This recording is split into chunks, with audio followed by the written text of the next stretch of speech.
Yes. Okay. At this time, I will call the Parks and Community Events Commission meeting to order.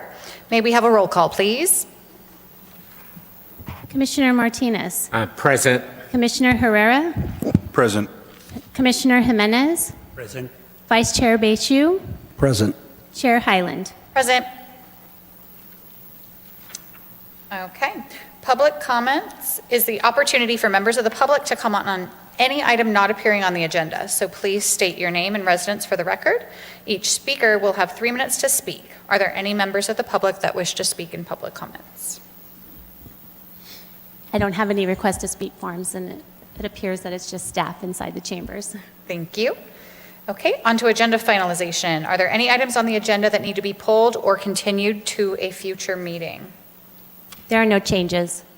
Thank you. Next, we move on to the approval of minutes. Approval of the October minutes. Are there any public comments for this item? No public comments. Any corrections or additions to the minutes that we see? Do we have a motion to approve and a second? I make a motion to approve the minutes. Second. Thank you, Commissioner Martinez and Vice Chair Bechu.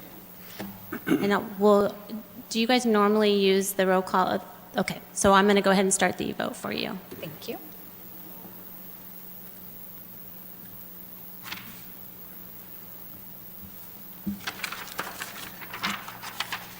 Minutes are approved.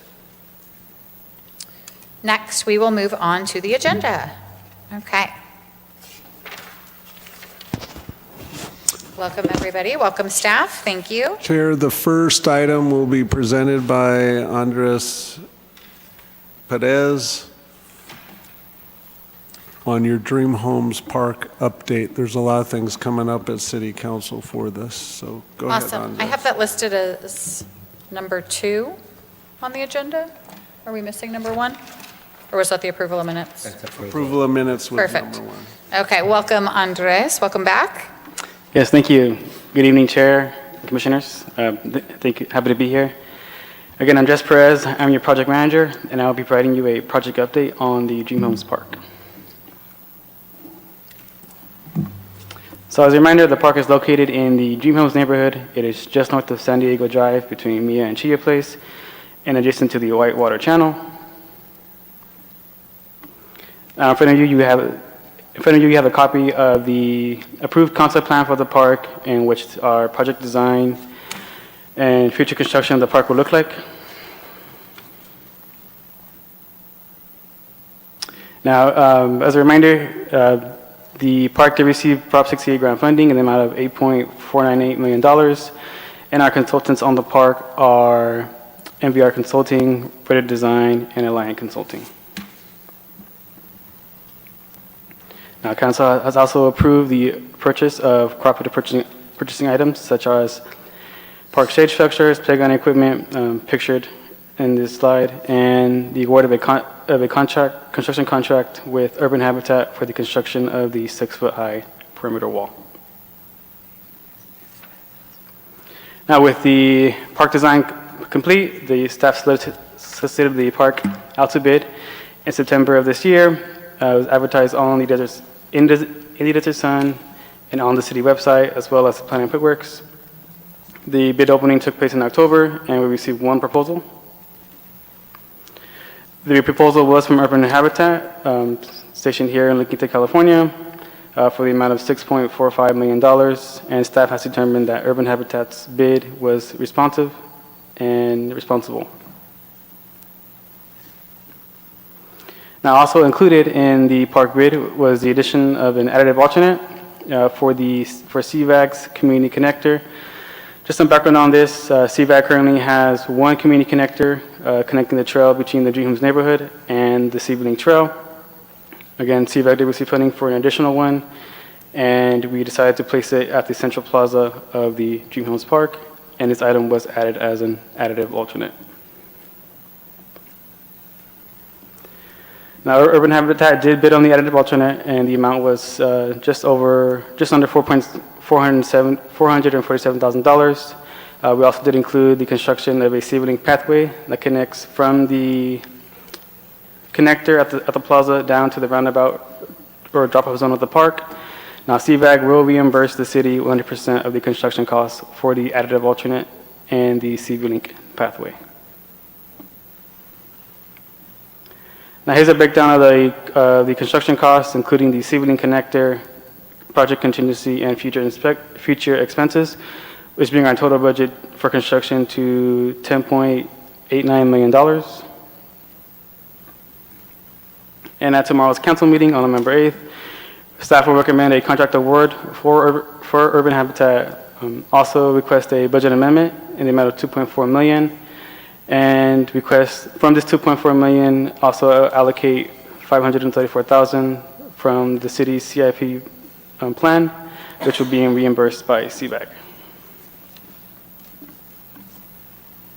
And this concludes my update, and I'll open up for questions. Are there any public comments for this item? There are no public comments. Andres, what will happen with the park if the $2 million is not available right away? Will it just be built what you can build on the $8 million from the state grant? No, we're going to ask council for the 2.4 million, and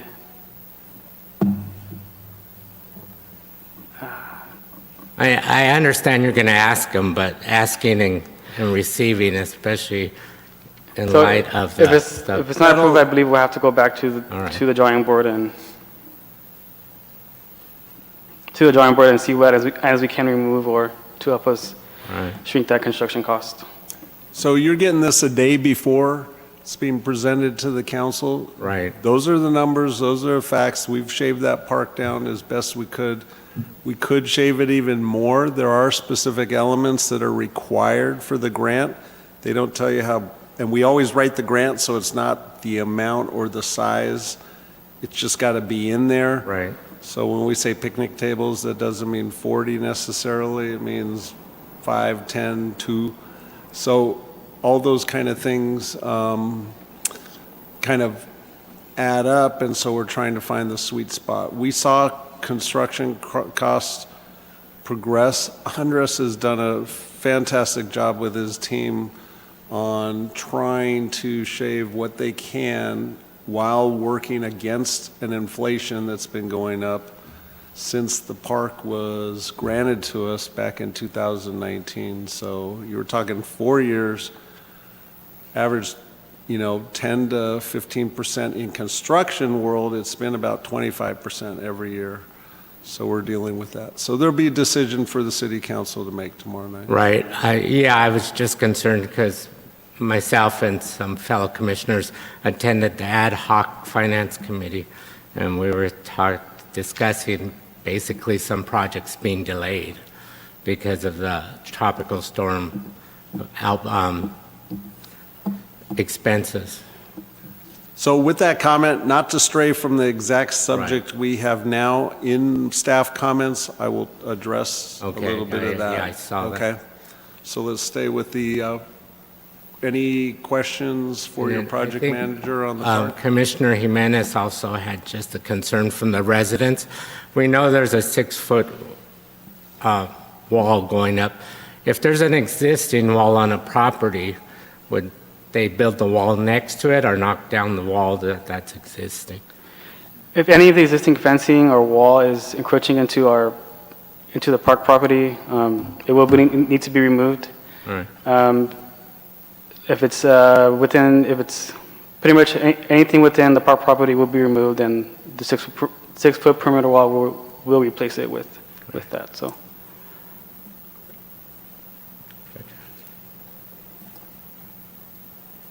And would it behoove you to have any commissioners, if available, tomorrow at the city council meeting? Yes? Yes. Okay. Yeah. Okay. We don't need a motion at this time, so we will move on to the next agenda item. Dream Home Parks Naming Subcommittee, Phase 2. All right, good job. Okay, this is where the PACE has a job to do, and that's naming, and we talked about this last meeting, so we'll get right into the roots here. So the process, and I'm going to go through the process and I'll back up. Remember, process number one was to appoint a subcommittee composed of residents and 2 PACE commissioners. At the last meeting, you appointed PACE commissioners Jimenez and Herrera to the subcommittee. So that one's done.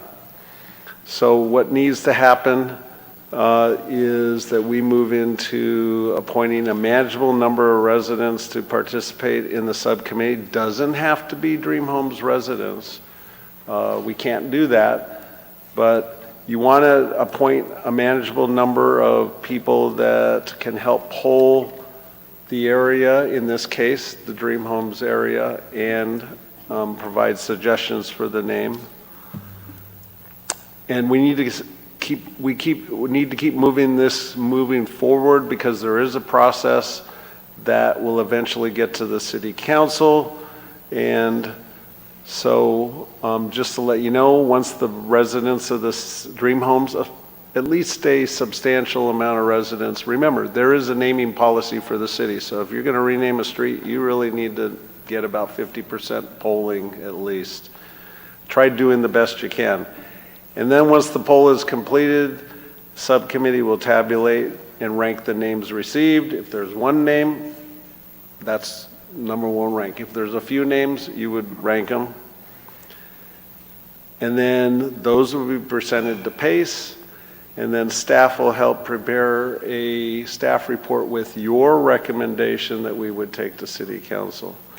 So right now, I've highlighted in yellow on the screen, so the subcommittee, if you're prepared to, and I can help work with you on this if you're not, but if you're prepared, if you can offer up names for the subcommittee to basically formalize, vote on, and just basically get their names in the roles that they are on this subcommittee for naming the park. Now, the members of the subcommittee, will they need to come to meetings here at City Hall, or is this something where we could just gather information from them and then report back what we... They're going to work with you on the subcommittee. So however you want to do it organically, you know, either over out in the field, if you want to come here and use an office, or do however you want to do it. The whole idea is that it's not only composed of members of PACE, which you two are the members, but it's composed of any resident who wants to participate, whether it's in the Dream Homes or someone outside of that, to be able to poll the area of Dream Homes, and then provide, you know, you look at and provide, take all the names down that you get, and, you know, you kind of ball them up and rank them into what were the names. And there may be one that rises to the top, but it's always interesting to hear the other names that come through in that. So at this point in time, I would be basically asking the subcommittee to direct the rest of this conversation. Yeah. Well, I think Commissioner Jimenez already went through and did a lot of speaking with the members of the community, and there already seems to be one name that kind of came up above the others.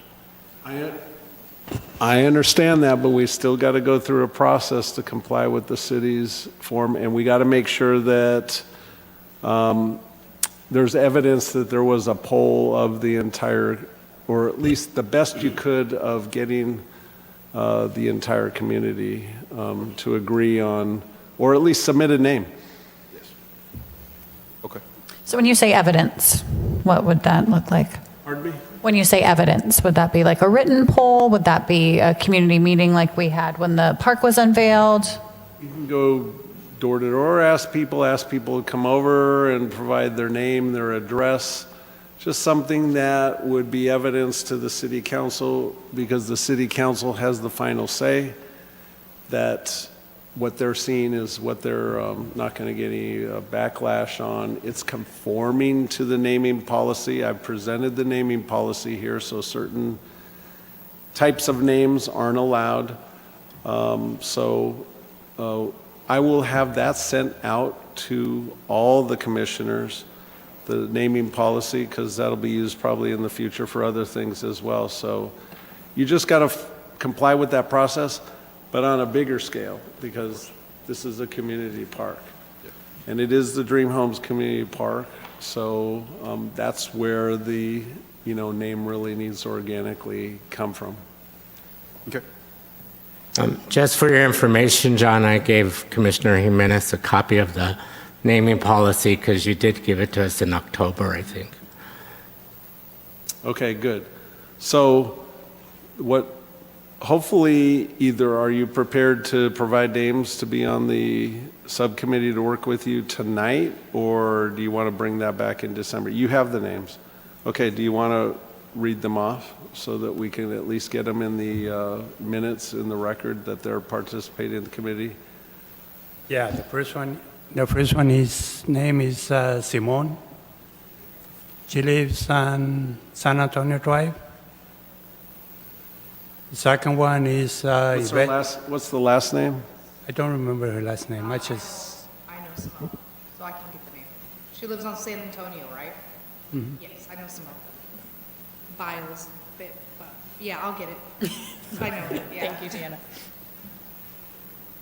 next one is Yvette Perez Hill.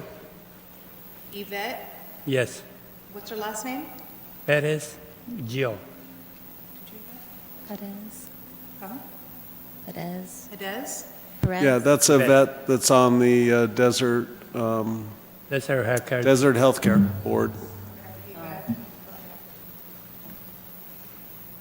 She also lives in San Antonio. Next one is Sergio Espiricueta. Sergio Espiricueta. What's Sergio's last name? Espiricueta. Okay, got it. Espercuerta. I got Simone. It's actually Simone Sheffield. Sheffield, I probably mispronounced it. Anybody after Sergio? Ismael Rodriguez.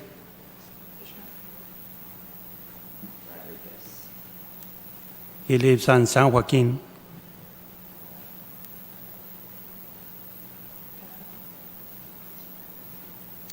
Ishmael Rodriguez. Yeah. Next one. That's the only four that I have right now. Okay, is that your manageable group that you commissioners want to work with? I believe so. Yes. Okay, I would put it up for, a formal vote to approve the subcommittee with the residents on it incomplete and basically send them off on their charge. I need a vote to approve the Dream Homes Park naming subcommittee that was just listed. We need a motion and a second. I make a motion to approve the names on the list. Second. I'll start the vote now. You're too fast.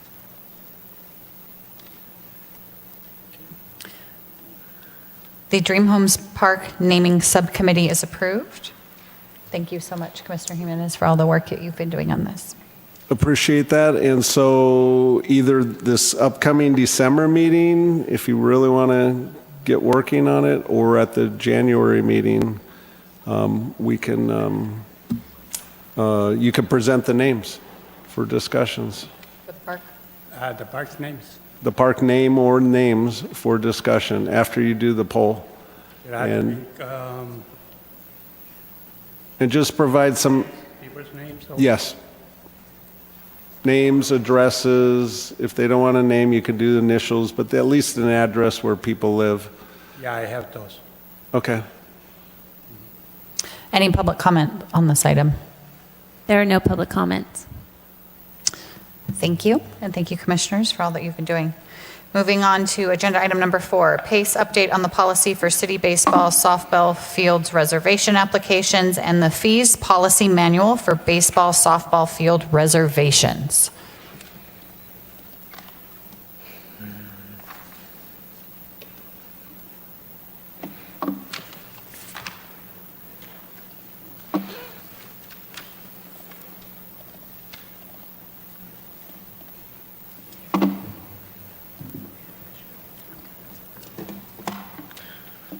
right.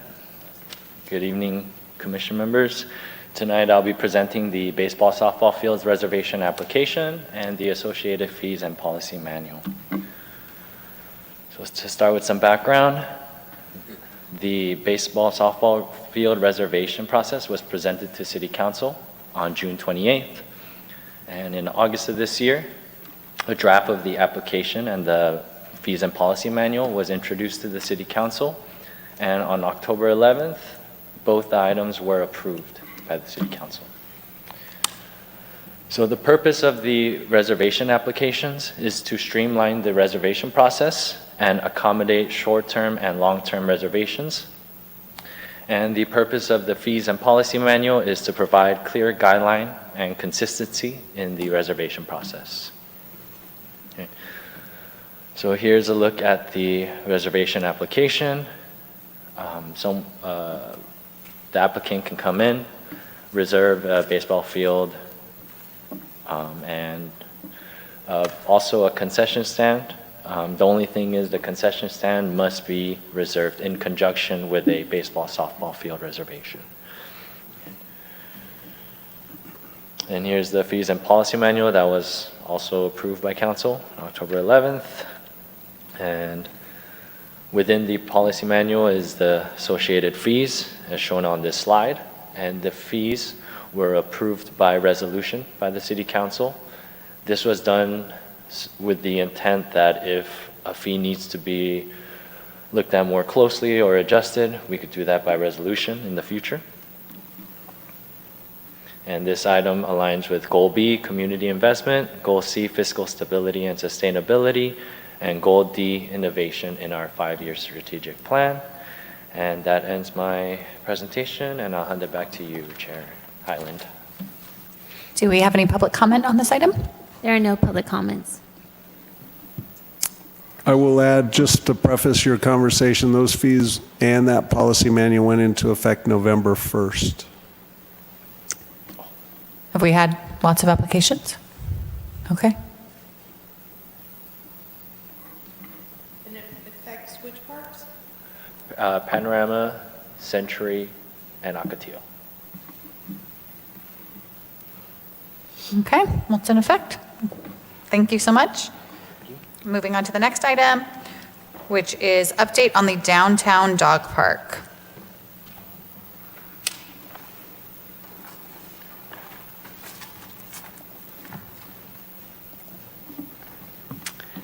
All right, I'm back, Commissioners. I'm Jess Perez, your project manager for the downtown dog park, and here's an update for the project.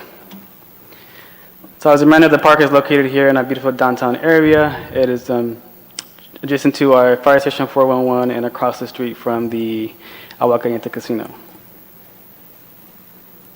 Now, just some background for the park. City Council approved a contract award to Verda Design, our designer for the Dream Homes Park as well, to prepare a concept plan and rough order of magnitude cost estimate, and this task was completed in March of this year. And on the slide in front of you, you have the final approved concept plan for the downtown dog park. And the next slide, I will go over some of the key items for the park. So the park amenities for this park include a large and small dog park, drought-tolerant landscape, site furnishing, parking lot, a fabric shade shelter similar to what we have at Panorama, a 4 pickleball courts, and the rough order of magnitude cost estimate based off this concept plan was $2.4 million. Now with the concept complete, we can move on to the next phase, which is design, or plan, specs, and estimate for the design and engineering phase. Staff solicited proposals for design services in July of this year. And in August, we received 3 proposals from the following firms listed on the slide. The highest ranked proposal was from David Bolt's Design. We'll also go by DVD, and their cost proposal for design services for the park was just over $375,000. Now, at the council meeting in October, City Council approved a professional services professional services agreement with DVD. We also added a 10% contingency, making the total cost for the design to be $413,000. And the next steps are staff will schedule a kickoff meeting, design kickoff meeting with DVD later this month, and also review their project schedule. According to the proposal, their estimated time for completion is between 10 and 12 months. And this concludes my presentation. I'd like to hand it back to you, commissioners. Can the commissioners be invited to the design kickoff meeting? Was that beneficial or? No, actually, that's a staff function. Okay, But we will keep you updated along the way if there's any changes. as you do. Thank you. Thank you. Do we have any public comments for this item? There are no public comments. Commissioners? With the design timeframe, 10 months, is there any way that could be sped up, just being that construction costs continue to rise? Is there any way that design can be shortened? You want to answer that or you want me to? Go ahead, John. Okay, so there is no construction funding for this. There's like minimal, knowing that the construction costs will be about almost about 3 million probably at the time we do that. The foresight in this was, we actually don't know the rough order of magnitude was so outstanding, it was just so significant, we said we really need plans to tell us exactly what we think the costs are gonna be. And they're gonna be in real time.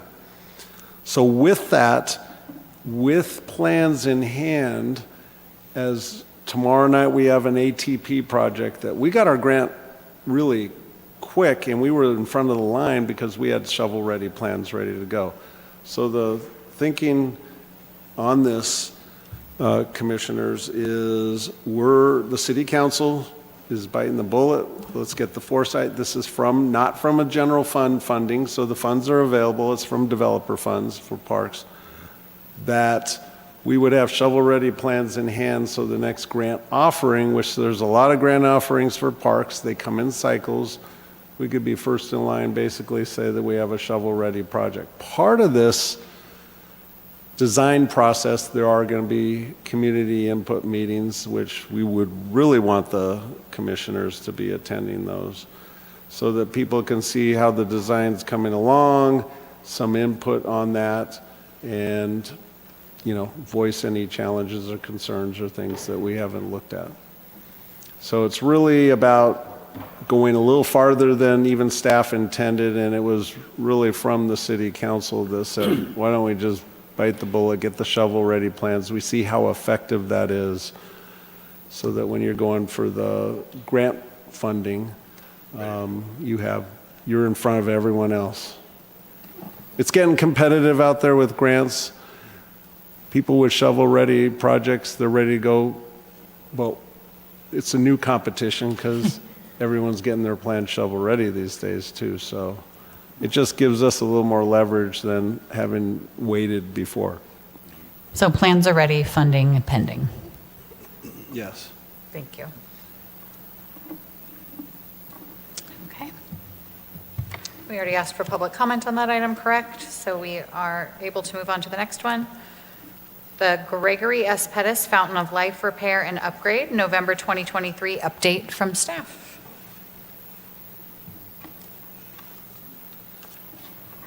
Thanks, Andres. I'm going to give this presentation. Kevin Bierzak, our financial services director, gave this at the council meeting last month, and we wanted to bring pace up to speed because that whole park and the culture behind it's going to kind of change a little bit. So right now we have the Fountain of Life as you knew it. When the water was running, and it was intended to really kind of be a soft play area where kids or anyone could go into the smaller water features and around the perimeter. But over the years, you've seen people climbing up on this thing, going to the top. So in addition to that, during times when COVID occurred and also in recent times, it becomes a gathering place for the people that don't have housing, and it becomes their wash basin. So it became a real challenge there. In addition to that, the soft surface was getting replaced every 2 years because it degrades with the chlorine that we put in. Then the other aspect is all these water play features that have recycled water are really treated like public pools, so we had to do the testing and make sure that it's safe for human contact. So looking at all that and the cost of maintaining this fountain just like this, City Council has been, or the staff has been working with City Council. They've gone in front of them, presented different ideas, and we've come down to our three primary elements that we need to get the Fountain of Life focused into. And one is, there's got to be some sort of fencing off where people can appreciate the fountain, but not necessarily go swimming in it. So the components would be a guardrail, some colored concrete base, so where there's a rubber surfacing right now, that'll all be a nice concrete. And then there's a vault that's actually pumping this, there's a lot of items that need repair over the years. And then in addition to that, a lot of electronics that we're going to put in to be able to turn off the fountain during the hours of the evening that no one's really appreciating it, save money, save water, and a few other electronic things in there. So as you'll see on the screen here, the colored concrete is going to replace the rubber surfacing you see there, and then there will be a fence around it so that it basically detracts people from running, jumping, going over. Obviously, if someone really wants to get into something, they're going to get into it, but there'll be signs posted also that they're not supposed to actually be inside the fountain and everything. So it's changing. And the trade-off is the city's going to focus more on some water features at the local community parks in the future. So here's some of the cost estimates. So aside from construction items, you have demolition, and then you're putting in concrete paving, you're putting up a aluminum guardrail, which is actually the decorative fencing, and then a filtration system. Even though it doesn't have human contact, you do want to filter it so that you can recycle the water more efficiently. Plumbing upgrades, automation, as I talked about. You're still going to put chlorine in there to keep the algae down, and automated pump controller. So when it's all said and done with these upgrades, it's $150,000 versus about $125,000 every 2 years to replace the rubber surfacing and do all these maintenance efforts. And that's the end of my presentation. We wanted to make sure you knew about it and how it was changing, so the complexion of the park will be changed significantly, that you won't see all the kids running around it in the summertime and/or adults. And then also, it's not a gathering place for the unhoused people in the morning doing their laundry and things like that. So, Thank you for the update. Do we have any public comments on this item? There are no public comments. Commissioners? Okay, keep on moving. We're on to number 7, 2023-24 Park Improvement Plan Schedule, November 2023 update. I know, I'll find it because I'm good. Good evening, Commissioners. I'm Deanna Pressgrove, your Public Works Manager for the City of Cathedral City.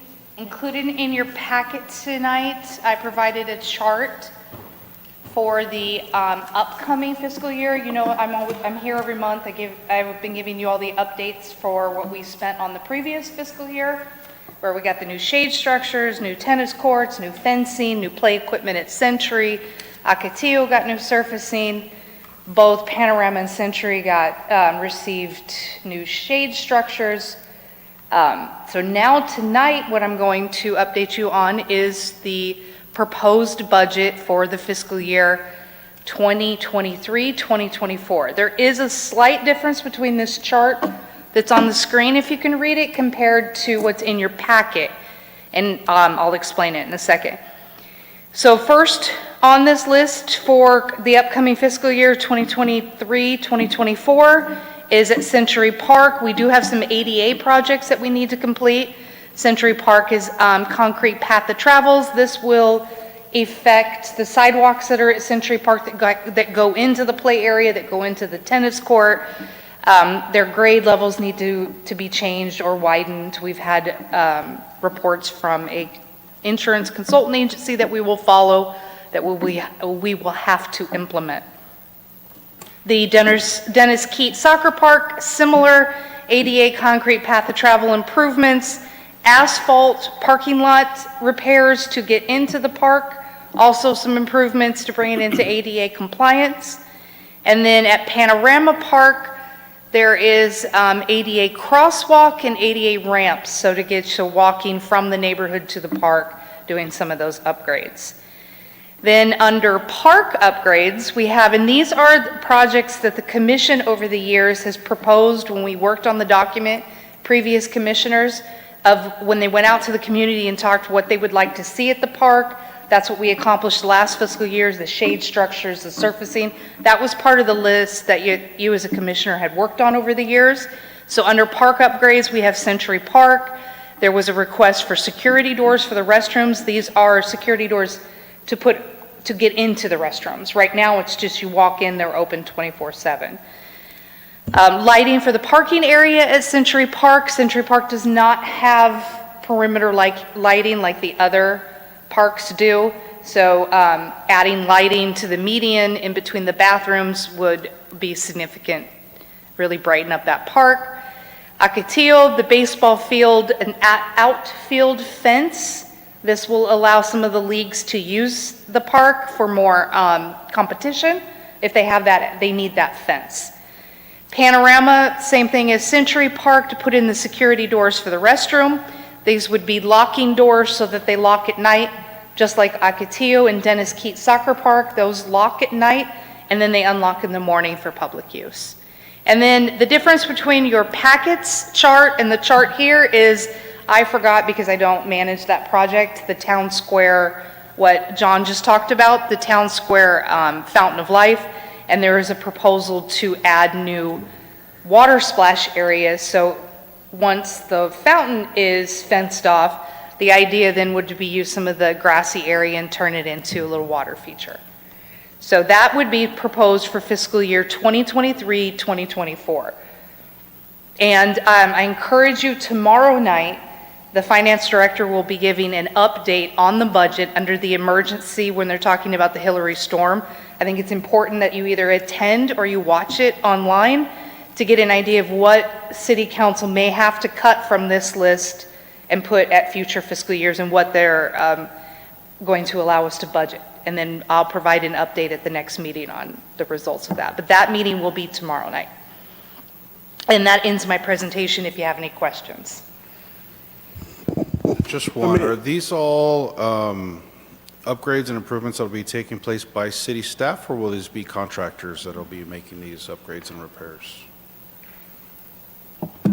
ADA is, we don't do, yeah, ADA would be done by a third party. We have a contract with a concrete company, so they would do the ADA improvements in addition, but like the crosswalks, we do crosswalks. If we do need improvements from the concrete, we'll have him do it, but we actually we line it, stripe it, we'll do the crosswalks like we do in the rest of the city. Security doors, we would purchase them, but maybe we would install them. So it might be a little bit of us and a third-party contractor to keep the cost down. Same thing with lighting. Sometimes it's cheaper for us to go in and dig and to prepare it, but then to have the electrician come in and then do the work, yeah. Do we have any public comments? There are no public comments. Let me preface, and tomorrow night will be telltale, but anything that has a 100 in front of it, that was supposed to be programmed. These aren't budgeted, they're programmed for allocations from the general fund. Those will probably be deferred a few years out till we recover from the storm. So I'm appreciating the commission's knowledge of the fact that we've expended a lot of money for the tropical storm. So just realize that if it doesn't have the 100, it's probably going to be done. Thank you. He's talking about those account codes, that middle one, where it's starting with 612, that would be insurance, so they'll probably move forward with those. And then the hundreds would be the ones they'll probably defer. But I encourage you to watch tomorrow night. Thank you. Okay. Now we move on to staff comments. Future agenda item to discuss public safety at the future Dream Homes Park. Yeah, next, we were planning to have that at this meeting, and timing didn't work out, so we're going to have that as the first agenda item for the next meeting. And I foresee there could be the potential submittal of the name either that meeting or the next meeting. In addition to that, from what we talked about, tomorrow's council meeting, which the item will be under emergency items. Very first at the council meeting, 5:30. I would encourage all the commissioners either watch online on YouTube. It's available on YouTube now, and it comes out very clear, and/or attend the meeting.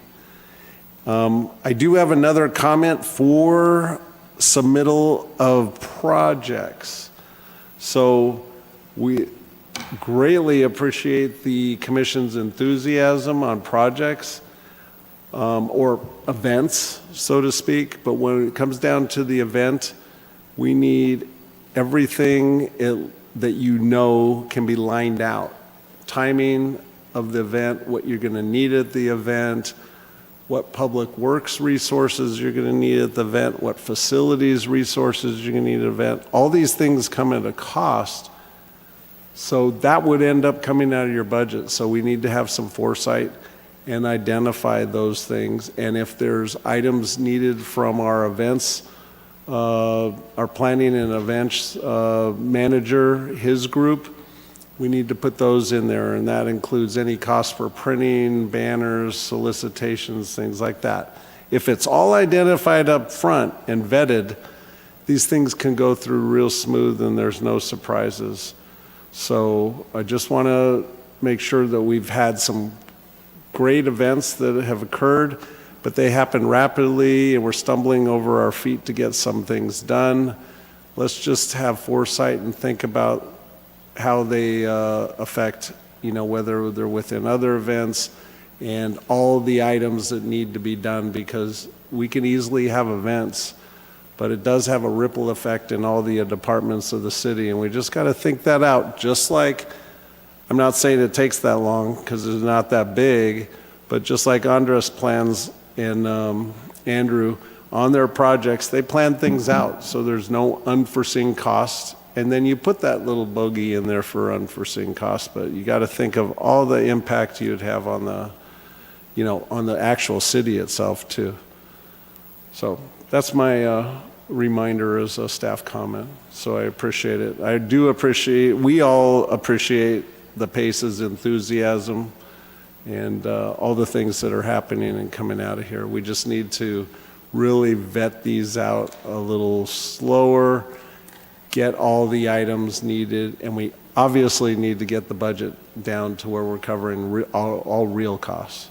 Like when you're saying that, you mean like planning for overtime or staff on a weekend, those such things? And duplication of effort is a challenge too, and I'm not pointing anyone out, but we just don't want the committee that's working on it to go do something that we're already providing, and then you have a duplication effort.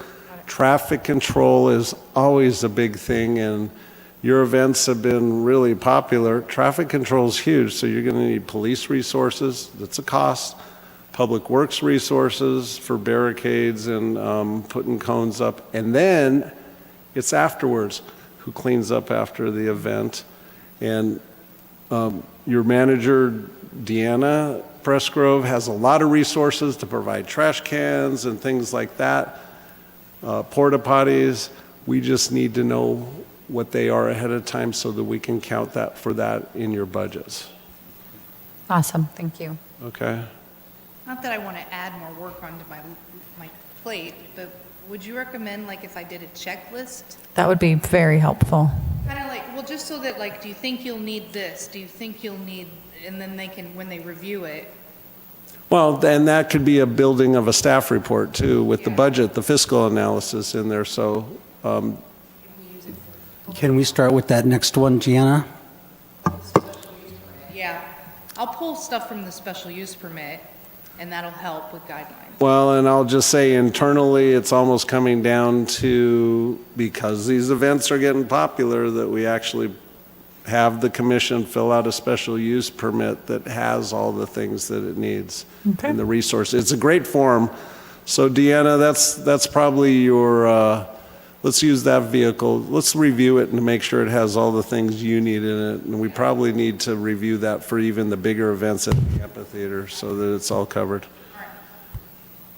So when you say it comes out of the budget, we're speaking of the $10,000 budget? Okay. 10,000 is American. I'm just making sure, just clarifying things here, Yes. so we all know. Thank you. Yeah, right now it's coming out of other departments' budget. Yes, and it's I not understand American that. dollars. No, just kidding. So, no, and we can all work together to progress where we're going and just make it smooth. Right. Good That's- problem to have. Does anyone else have any staff comments? Yes, I just had one. So soccer park, Dennis Keat Soccer Park, November 1st, AYSO takes over per the agreement with, between the city and AYSO. AYSO maintains the park, which is mowing the fields, taking care of the trees, the bathroom on a daily basis. They start November 1st, which also gives them the right for the primary use of AYS, or the soccer park during the soccer season. They do partner with third parties. We have Little League that's out there on Fridays. We do have some organizations that are not AYSO that come out on Saturdays. And then in the summertime, the city takes over the maintenance of the parks. And again, we do have third parties like Little League football that come out and practice as well, which was the intent City Council had when they renegotiated the agreement with AYSO this last time, was to open it up to make sure third parties were getting use of it. But AYSO has started up their season, and I encourage you with the new fitness equipment to get on out there, and we do maintain the fitness equipment still, so to get on out there and use it. It's very active at night. So thank you. That was all my comments. Now, how does that affect the use permit for that park? Like, if you wanted to use the track that's there to host like a running event, how would that affect? Depends on how many people you expect. So you just let me know, like you can send me an email, and Orion and I, and say, look, we'd like to host an event on this date. This is how many people we anticipate. And then we'll respond back to you on whether or not you need permission, or if I need to turn the lights on for you, if there's a fee. But if you just wanted to do a pop-up with 20 people and do a little, which they do out there, I've seen some trainers with some people out there. Yeah, then that, you don't need to go through us for that. But if you think that's going to be a significant turnout, then just send us the information. Like so 100 people? No, 50 like people is, Email us, please. Yeah, because you might have issues with parking. Okay. yeah, on the special use permit, it's 50 people or more, but if you're thinking you're like 50 or 60, we'll kind of waive it, but right in that range, you got to ask the question. Okay, well, that's what I'm just thinking, because AYSO is managing that park. I just don't know if there's areas of that park that are usable, as far as like if you wanted to set something up. Sure. Okay. So, Okay. yeah, you just send me the time, the dates that you're thinking of, because AYSO is oftentimes at night. So if you're looking at, but not on, Like a I have a Saturday- schedule for them. Like a Saturday morning? You're right, that would be open. So Okay. you just send me the information, and then we'll walk through the process, and I'll help communicate with AYSO. Okay, thank you. Commissioner Herrera, I'm going to make a clarification. AYSO doesn't manage the park. The city manages the park. AYSO gets use of fields. There is available fields that they will not use during the whole season, which are accessible. They have certain times per their agreement. The other fields are available when they're not using them. Okay. And their mowing and cleaning up the restrooms and things like that, we assist them with it. We walk with them to make sure they're doing maintenance, but we will do some of the heavy maintenance. But it's more of assisting, but the city is the manager of the park. So it's not subject to AYSO's permission on that, just so you're clear there. So if you want a use of the park, you would go to your Public Works manager, Deanna, and she would tell you what's available and what's not. Perfect. Okay, thank you. I have a question. Can that field used for an adult league? For an adult league? So Open to all ages. what do they need to do to get a permit for adult league? They would need to send me a request, and I need to know the times, the fields. They will be required, if it's an organized event, they'll be required to submit a liability form. Yeah, but what I mean, that's an adult league, that means they play every Sunday, Okay? and normally there is at least about between 10 to 20 teams. Okay. So just have So- them contact me directly, Okay, and I'll work with them on get the details. all right, thank you. Awesome.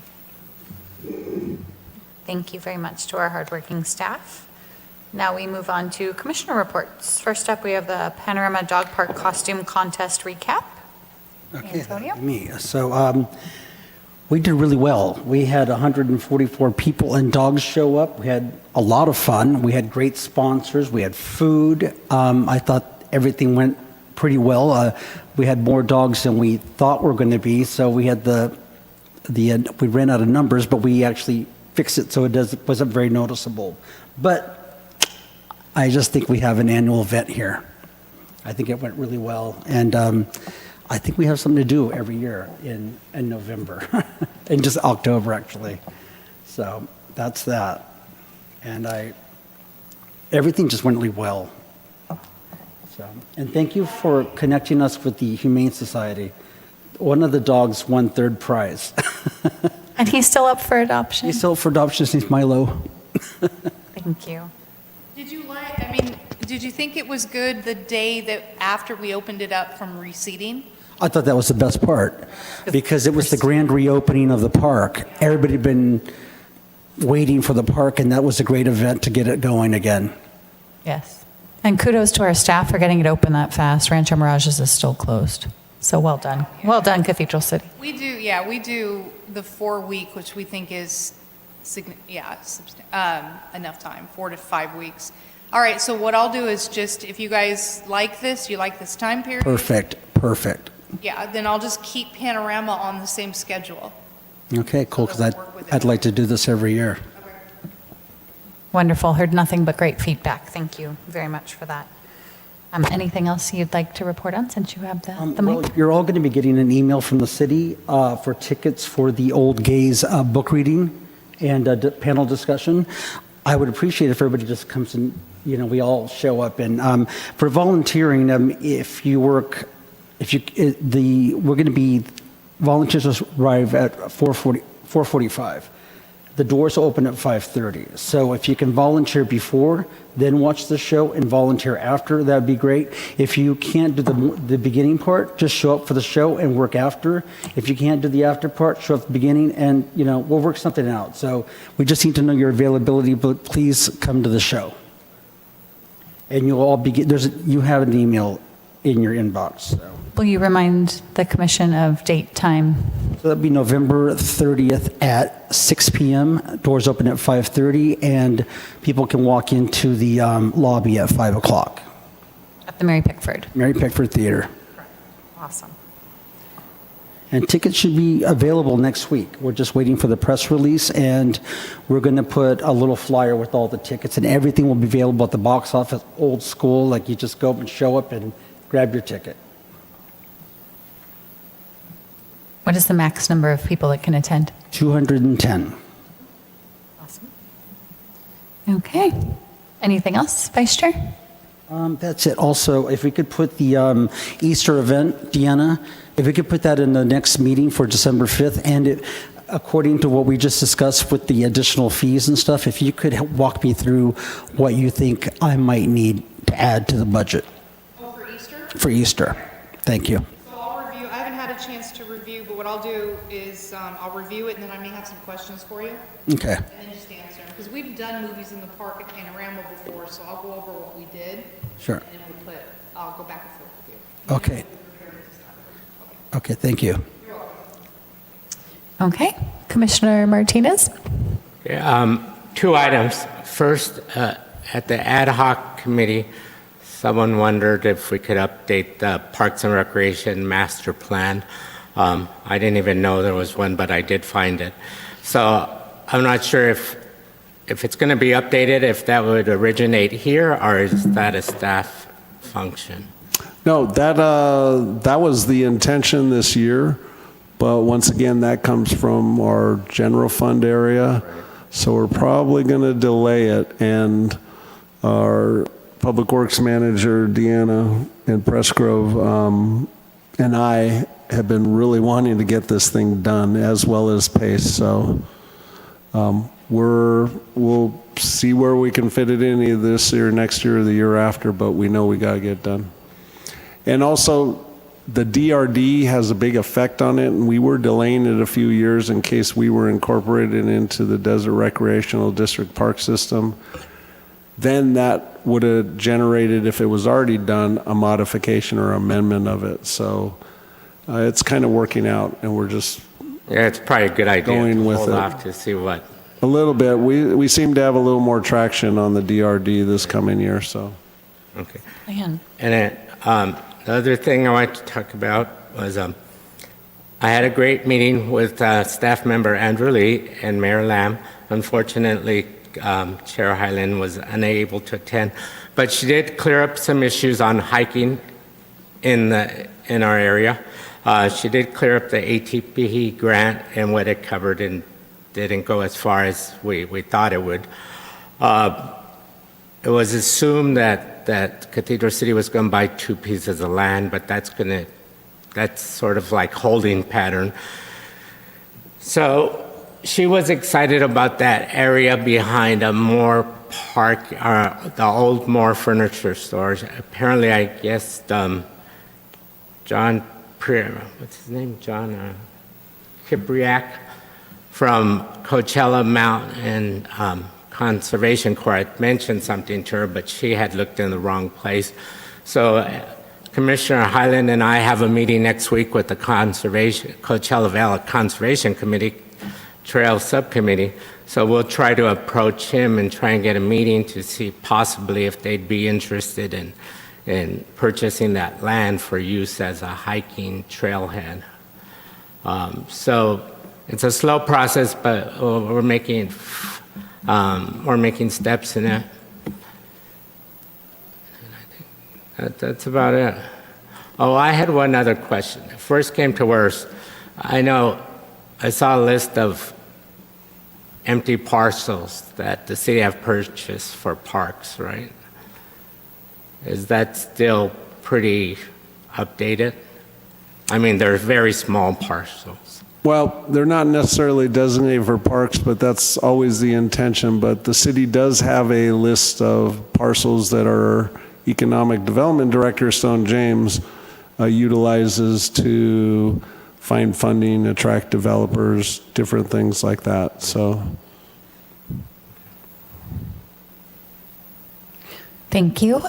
Tracy, can we have that added to the next month's agenda, an update on the hiking trails and the Coachella Valley Conservation Commission and CVAG subcommittee update, please? Thank you.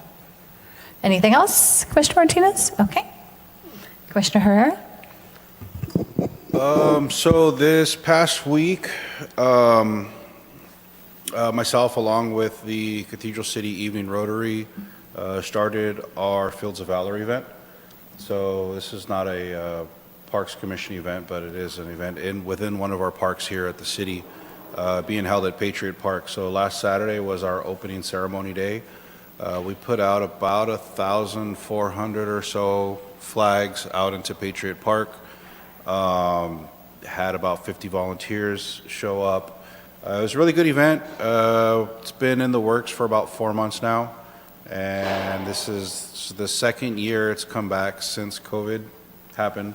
And so it's really good to see it back. You know, it's really good just to kind of see the community come together, volunteers from the community come together to honor our veterans.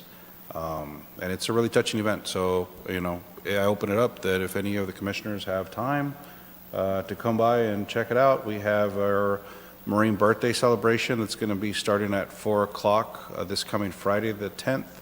We have Veterans Day ceremony is going to be on Saturday starting at 9 a.m. and then closing ceremony is going to be on Sunday at 9 a.m. as well. Thank you for your service and thank you for your involvement in that. You're welcome. Commissioner Jimenez? Basically, I've been involved in the renaming of the park and everything with the residents. And I've been more involved into about the wall, to talk to the people about the wall, make sure they clean up the backyards and all that kind of stuff. That's what I did all the past week.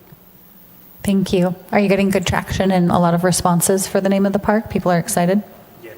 And are you seeing a front runner? Actually, there was only 2 different people that I really know today not going to change Okay. the name of the park, but I know they're not going to do it. So Well, I look forward to the report hopefully next week or next month. And which staff member should he work with if he needs help getting the agenda item or the presentation? The subcommittee will work directly with me. Okay. Thank you. thank you. Thank you. Okay, me. That was exciting. I just want to send a sincere thank you to my fellow commissioners. You guys have really been holding your weight and going above and beyond, and especially while recovering from back surgery. I really appreciate everybody stepping up and doing all of the things and making it happen. I'm very impressed with all of you and just so proud to be on this commission. I have a few things that I will be taking meetings on and will come back to you and present as agenda items if they pan out. We've been reached out to by Read With Me volunteer program. They are in the city of Cathedral City at Agua Caliente Elementary and at Cathedral City Elementary, and they need volunteers. And it's a wonderful program. Doesn't require any money, but they are looking to get help with more volunteers in the elementary schools in bilingual. So these are the 2 schools that are entirely school lunch schools, so they need some extra love and care and concern. Boys and Girls Club also reached out. They would like to partner with us on an event for the Boys and Girls Club of Cathedral City. And reminder that their big annual gala is coming up at the Air Museum, if anyone is able to attend or help. And then finally, cause very near and dear to my heart. As you know, I work with a lot of animal rescues out here. But being at the dog park since it's been reopened and talking to a lot of residents as well as Vice Chair Baishu has as well, the need for a low-cost spay and neuter clinic for our city. Over 7,000 animals have been euthanized by Riverside County Animal Services, and most of them healthy and adoptable, but been euthanized for space. And the biggest problem is the influx of animals coming in that are unaltered, unneutered, pregnant mamas being dropped off the day before giving birth and such. So if we're able to look into that, if anyone's interested in forming a subcommittee on that with me to see how we can possibly plan an event to serve our residents and help them get the vaccinations and spay and neuter services at low costs in our city, that would be wonderful. So those are 3 requests and things to hash out. If you're interested in any of those, please let me know. And just again, huge thank you for everybody for all the work you've been doing outside of these meetings. I appreciate it so much. And if there's any way I can serve you, please let me know. I have one comment on the agenda since we're bumping up against holidays. We've got Thanksgiving coming up. So for items like, what did you asked for the hiking trail to be added next month. We'll have Easter. So we really need those staff reports next week. Okay? I know it seems quick, but I'll work with you so that we finish it up by the end of next week, and then I can upload it the week after. Sure. Okay. So any items that you want on the December 5th agenda, please start working on tonight when you get home. And then to get them over to me next week. Work on it at the dog park. You got it. Yes, and make sure that you send them to myself, Christina, the first two important people, and then, John Corella if you'd like to, too. Thank you. And thank you to Tracy for being here tonight. Thank you. Okay. We do not need public comment on our commissioner reports, so the next Parks and Community Events Commission will be held on November 7th, 2023. Oh, no, that is now. December 7th, sorry. December 5th, 2023. I'm reading the wrong script. My apologies all. December 5th, 2023. Happy Thanksgiving in the meantime. And hope to see you at our events. Call this meeting to a close. Adjourn. That's what I get when I read instead of think.